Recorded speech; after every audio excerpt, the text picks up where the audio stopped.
The sleek, metallic corridors of the Galactic Council space station hummed with their usual activity. Among the countless alien species going about their business, a tall figure moved like a shadow, barely noticed despite his impressive height.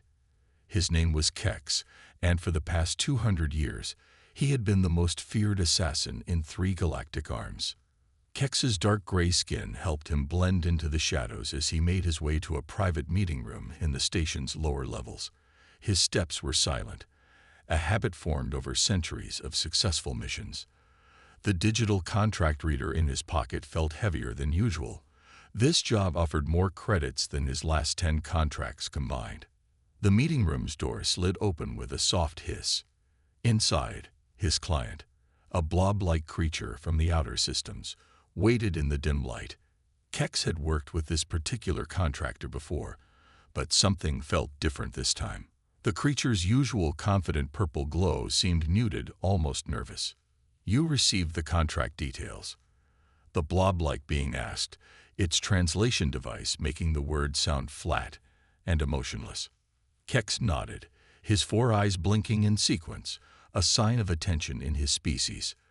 "The target is unusual," he said. "I've never been contracted to eliminate a human before." The creature's surface rippled, a sign of agreement.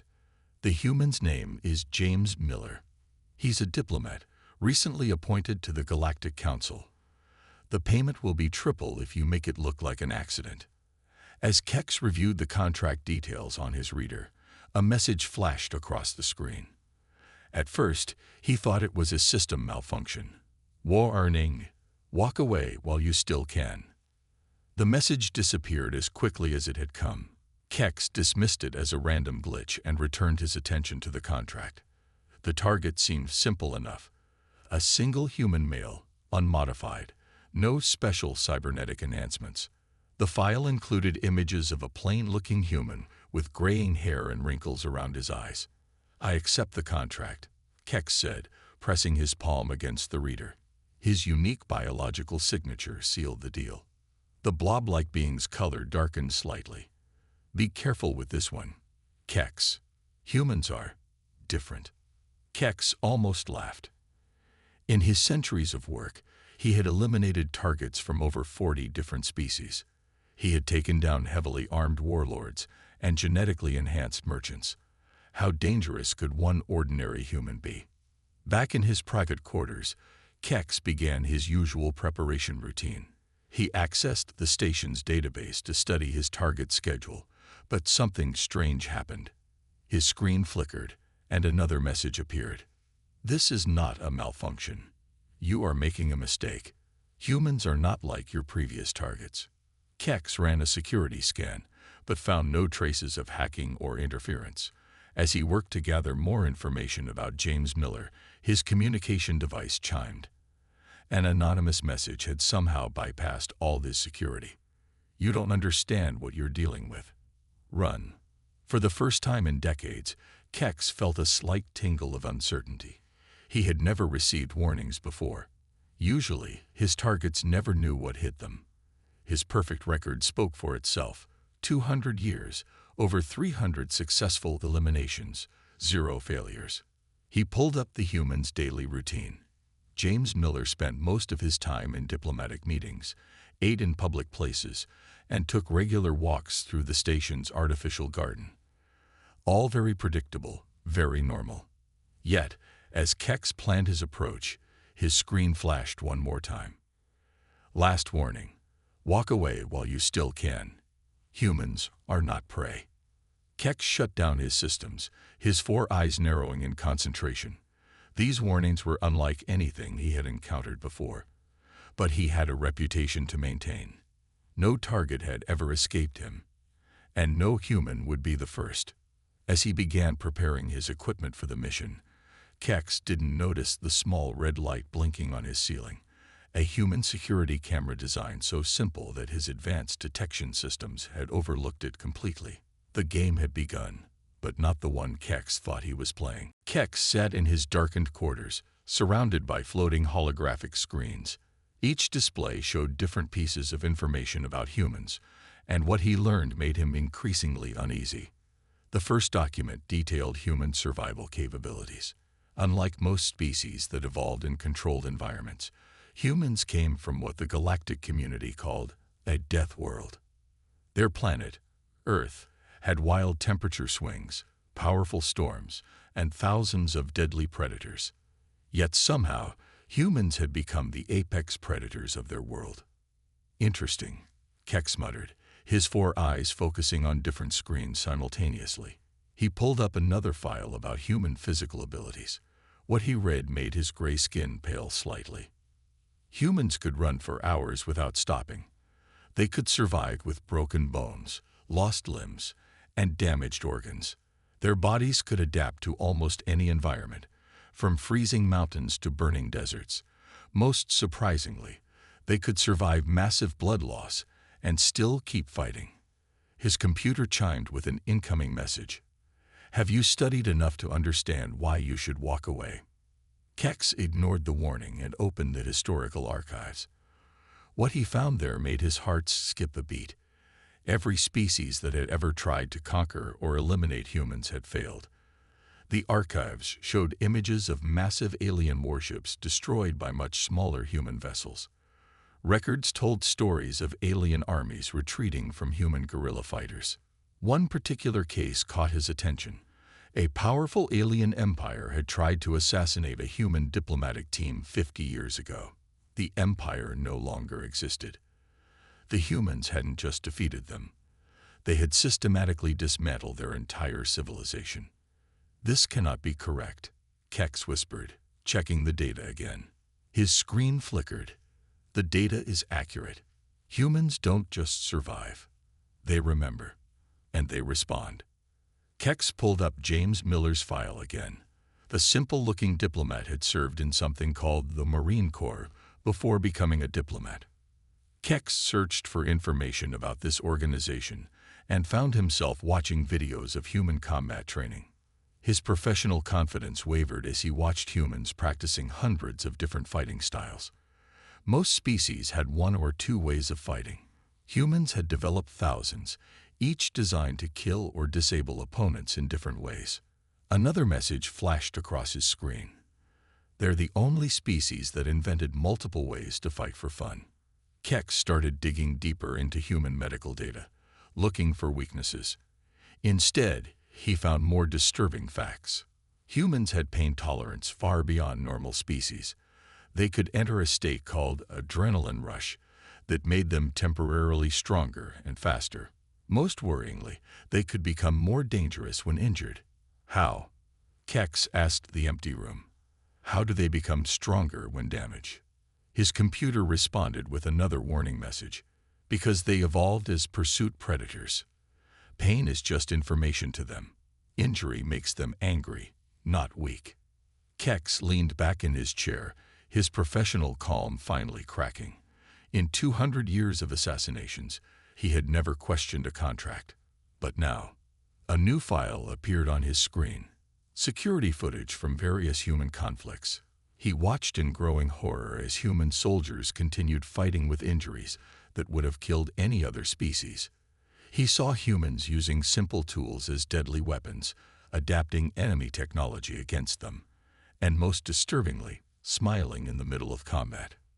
They enjoy combat, Kex realized, his voice barely a whisper. His screen lit up one more time. Now you're beginning to understand. Humans don't just fight to win. They fight to make sure nobody tries to fight them again. Kex looked at James Miller's image again. The wrinkles around the human's eyes didn't look like signs of age anymore. They looked like marks of survival. The gray hair wasn't weakness. It was proof he had lived through enough to grow old. As Kex prepared to close his research files, one final message appeared. This is your last chance to walk away. The next lesson won't be learned through data files. But Kex had his professional pride. He had never failed a contract, and he wasn't about to start now. He began planning his first attempt, ignoring the small voice in his head that kept whispering one disturbing fact he had learned. Humans were the only known species that hunted predators for sport. The dining hall of the Galactic Council station buzzed with activity as hundreds of different species shared their evening meal. Kex watched from the shadows of an upper maintenance walkway, all four eyes focused on his target. James Miller sat alone at a small table, eating something the humans called a sandwich. After 3 days of planning, Kex had chosen what he thought was the perfect approach. He had acquired a rare poison that was supposed to be undetectable to most species. The tiny drone in his hand, no bigger than his fingertip, carried a single drop of the deadly liquid. Simple and clean, Kex whispered to himself. The drone would fly down, add the poison to the human's drink, and disappear. By the time anyone noticed something was wrong, Kex would be far away. He activated the drone. It hummed softly as it flew toward Miller's table, its cloaking device making it almost invisible. Kex allowed himself to feel a moment of pride. In 200 years, no target had ever spotted one of his drones. The drone was just inches from Miller's cup when something unexpected happened. The human stopped mid-bite, his nose twitching slightly. Miller's eyes narrowed, and he looked directly at his drink. "Interesting smell," Miller said loudly, pushing his cup away. "Reminds me of bitter almonds." Kex froze. Bitter almonds. That was impossible. The poison was supposed to be completely odorless. Even his own advanced sense of smell couldn't detect it. A security team appeared almost immediately, led by a tall human woman. They collected the cup and began scanning the area. Kex quickly recalled his drone, his hearts beating faster than they had in decades. Back in his quarters, Kex reviewed what had gone wrong. His computer screen flickered to life without him touching it. Humans have better chemical detection abilities than you thought, don't they? Kex ignored the message and pulled up more data about human senses. What he found shocked him. Humans had developed their sense of smell specifically to detect poisons in food. Their ancestors had survived by being able to smell and taste dangerous substances that would kill them. A survival adaptation, Kex muttered. But how did they respond so quickly? Another message appeared. Did you think humans wouldn't have security protocols? They've survived countless assassination attempts. They learn, they adapt. Kex began planning his next attempt, but his computer suddenly displayed security footage from the dining hall. He watched in horror as the scene replayed from different angles. Not only had Miller detected the poison, but the security team had been waiting and watching. They had expected an attempt. A new message flashed.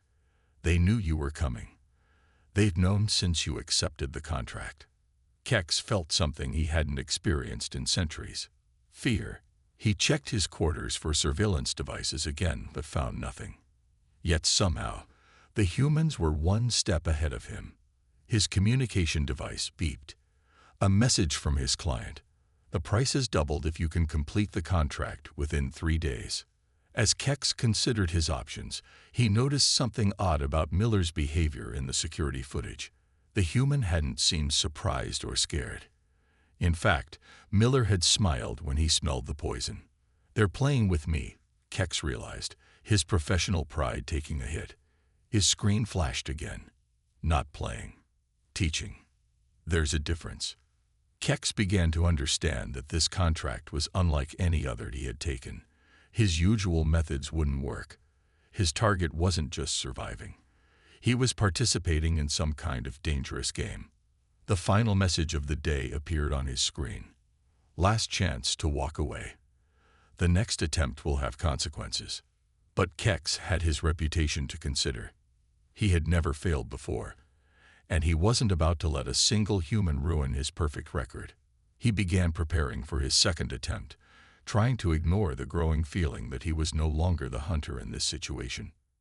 What he didn't notice was James Miller watching the security footage of Kex's quarters, smiling as he sipped his coffee. "Well," Miller said to his security team, "shall we show our friend what happens when you try to hunt a human?" Kex moved swiftly through the station's maintenance tunnels, his breathing heavy and uneven. For the first time in his career, he was running away instead of moving toward a target. His gray skin was covered in a thin layer of stress sweat, all four eyes darting around nervously. It had started 3 hours ago. He had been preparing another attempt on Miller's life when his quarter's environmental systems suddenly shut down. At first, he thought it was a malfunction. Then he smelled something strange in the air. Humans called it coffee. They had pumped the scent through his ventilation system. It was a message. We can reach you anywhere. Now he was hiding in the bowels of the station, but he couldn't shake the feeling that this was exactly where they wanted him to be. A soft clicking sound echoed through the tunnel behind him. Kex froze. In 200 years of hunting, he had learned to trust his instincts. Something was wrong. His personal computer blinked with a new message. Having fun yet? Humans love a good hunt. Kex heard more sounds, boots on metal, coming from multiple directions. They weren't trying to be silent. They wanted him to hear them coming. Impossible, he whispered. Nobody could track him when he didn't want to be found. He was the best in the galaxy at staying hidden. Another message appeared. Humans evolved as pursuit predators. They can track anything that leaves a trail, and everything leaves a trail. Kex turned a corner and found himself facing a dead end. But that wasn't right. His map had shown a clear path through these tunnels. As he turned back, he realized the truth. They had been hurting him, changing the station's layout using the maintenance systems. A voice echoed through the tunnel. Having trouble finding your way. It was Miller, speaking in a casual, almost friendly tone. You know, on Earth, we have a game called maze running. This reminds me of that. Kex's hearts were pounding now. He activated his stealth suit's cloaking system and pressed himself against a wall. His species could see heat signatures, but he detected none nearby. Yet he could still hear them moving, surrounding him. Interesting tech you've got there, Miller's voice continued. But did you know humans can track movement by watching air currents? We used it to hunt even before we had technology. Fascinating, isn't it? A new message flashed on Kex's computer. They're not trying to kill you. They're teaching you why nobody hunts humans anymore. Kex spotted an access hatch above him. Using his natural climbing abilities, he quickly scaled the wall and pulled himself into an upper level. But as soon as he closed the hatch, lights flooded the corridor. He found himself in a wide hallway with nowhere to hide. And at the far end stood James Miller, casually leaning against a wall, drinking from a cup of what Kex now recognized as coffee. You know what's really interesting about humans, Miller said, taking the sip. We're the only species that turned hunting into a sport. We hunt for fun, even when we don't need to. Kex turned to run the other way, but stopped. More humans had appeared at that end of the hallway. They weren't holding weapons. They didn't look threatening. They were just waiting. His computer displayed one final message. Now you understand. They're not prey. They never were. They're the apex predators of their world, and they never forgot how to hunt. We can keep playing this game, Miller called out, his voice still friendly. But I should warn you, humans can go days without sleep. We evolved to exhaust our prey. How long can your species go without rest? Kex realized he had severely underestimated his target. He wasn't hunting a simple diplomat. He was trying to hunt a member of a predator species that had turned hunting into an art form. For the first time in his life, Kex understood true fear. Because now he knew. He wasn't failing to hunt his target. His target was hunting him. And somewhere in the station's security room, the human team watched their plan unfold perfectly on the monitors, while Miller's voice echoed through the comm system. Shall we start the next lesson? Kex sat in a small security room, exhausted after 12 hours of running and hiding. His usually immaculate gray skin was dull with fatigue. Across from him, James Miller calmly poured 2 cups of coffee, acting as if this were a casual meeting between friends. Would you like some? Miller offered a cup. You've earned it. No poison this time, I promise. He smiled at his own joke. Kex's 4 eyes blinked in sequence, a sign of confusion in his species. I don't understand, he said. Why am I still alive? Miller took a sip from his cup. Because this was never about killing you. It was about sending a message. He pressed a button, and the room's walls transformed into display screens. Let me show you something interesting. The screen showed images of various alien assassins, mercenaries, and hunters. Kex recognized many of them, the best in their fields. All had tried to kill humans. All had failed. Here's what's fascinating, Miller continued. Every time someone tries to hunt us, we learn. We adapt. We get better at hunting them back. Did you know you're the 47th assassin sent after human diplomats this year? Kex's heart skipped a beat. 47th. Yes. And do you know where the other 46 are now? Miller's smile widened. Working for us, teaching us their methods, helping us improve our defenses. A message appeared on Kex's personal device. Now you understand why we warned you to run. Your client, Miller explained, works for us. The contract was a trap, but not the kind you think. We needed the best assassin in the galaxy to help us demonstrate something important. The screens changed to show a massive alien warship. 3 days ago, this ship entered human space. They're planning something hostile. We needed to send them a message about why that's a bad idea. Kex finally understood. You used me. We gave you a choice, Miller corrected. Every warning was real. You could have walked away. Instead, you helped us create a perfect demonstration of why attacking humans is a bad idea. The screens now showed Kex's failed attempts, his desperate escape through the maintenance tunnels, the fear on his face when he realized he was being hunted. Right now, Miller continued, these images are being transmitted to that warship. They're watching how the galaxy's best assassin failed to hunt even a single human, failed so completely that he became the prey instead. Kex's professional pride stung, but he couldn't deny the truth. You knew everything from the start. The poison detection, the security responses, the hunt through the tunnels. It was all planned. Not everything, Miller smiled. We had dozens of contingency plans. We adapted to your choices. That's what humans do best. We adapt, we learn, and we turn our enemies' strengths against them. Another message flashed on Kex's device. This is why we survive. This is why we win. So what happens to me now? Kex asked, his voice steady despite his fear. Miller leaned back in his chair. That depends on you. Option 1. You walk away, return the contract payment, and spread the word about why nobody should hunt humans. Option 2. You join our security team, help us protect our diplomats, and teach us everything you know about assassination techniques. And option 3. Miller's smile faded slightly. There is no option 3. Humans don't waste resources or potential allies. It's not our way. The screen showed the alien warship again, now beginning to retreat from human space. Look at that, Miller said. They got the message. Your demonstration was very effective. Kex sat in silence, processing everything. In 200 years, no one had ever outplayed him so completely. No one had ever turned him into a teaching tool. His device displayed one final message. Choose wisely. Humans value loyalty, even from former enemies. Especially from former enemies. I have one question, Kex said finally. Those warnings I received, who sent them? Miller's smile returned. The 46 assassins who came before you. They learned this lesson the hard way too.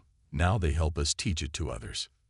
The screens went dark, leaving Kex with a choice that would change his life forever. But for the first time in his career, he knew exactly what it felt like to be hunted.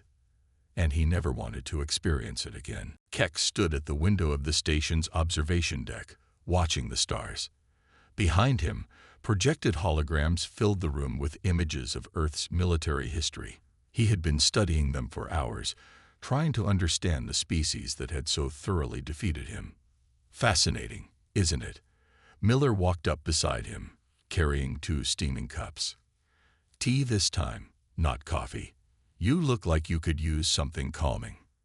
Kex accepted the cup, his four eyes fixed on a hologram showing ancient human warriors.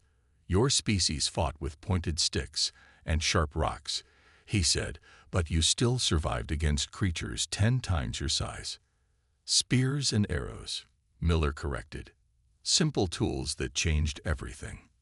We weren't the strongest, fastest, or largest, but we were smart, and we never stopped improving our tools." The holograms shifted, showing scenes from different periods of human warfare. Kex watched as the weapons evolved from simple spears to complex machines. But something else caught his attention. "You kept the old ways," he said, understanding dawning in his voice. "Even with advanced weapons, you still train in primitive combat." Miller nodded. "We call it martial arts. Every culture on Earth developed their own fighting styles. Thousands of different ways to fight, passed down through generations." New holograms appeared, showing humans practicing various combat forms. Kex noticed something strange. "They're smiling," he said. "They're enjoying it." "Humans turn everything into sport," Miller explained. "Fighting, hunting, running. We practice warfare for fun. We compete to stay sharp. Even our children play games based on combat tactics." The next images showed human military training. Soldiers crawling through mud, climbing walls, fighting in different environments. "Your training looks like torture," Kex observed, "but they volunteer for this." "We call it pushing our limits," Miller said. "Humans have this strange drive to see how much we can endure. We climb mountains just because they're there. We dive into deep oceans just to explore. We purposely make training harder than actual combat." Kex's device lit up with a message. "Now you understand why assassination attempts fail. Their whole culture is built on overcoming challenges." "There's something else," Kex said, watching the holograms. "In every battle, humans adapt. They take enemy weapons, learn enemy tactics, and improve them," Miller finished. "We learn from every fight. Every failure teaches us something new. That's why your poison attempt was doomed from the start. We've survived so many assassination attempts that we've developed counters for almost everything." The holograms showed scenes from human wars. Kex watched in fascination as smaller human forces defeated larger armies through creativity and adaptation. "But this is what truly sets us apart," Miller said, changing the display. The new images showed humans helping defeated enemies, rebuilding what was destroyed, turning former foes into allies. "You don't just defeat your enemies," Kex realized. "You convert them." "Why waste a potential friend?" Miller smiled. "Every species has something to teach us, even those who try to kill us." Kex's device displayed another message. "Like those 46 assassins before you. Now they're all teachers." The final hologram showed Earth, a beautiful blue planet that seemed too peaceful to produce such effective warriors. "Your world," Kex said, "it's not just a death world. It's a training ground.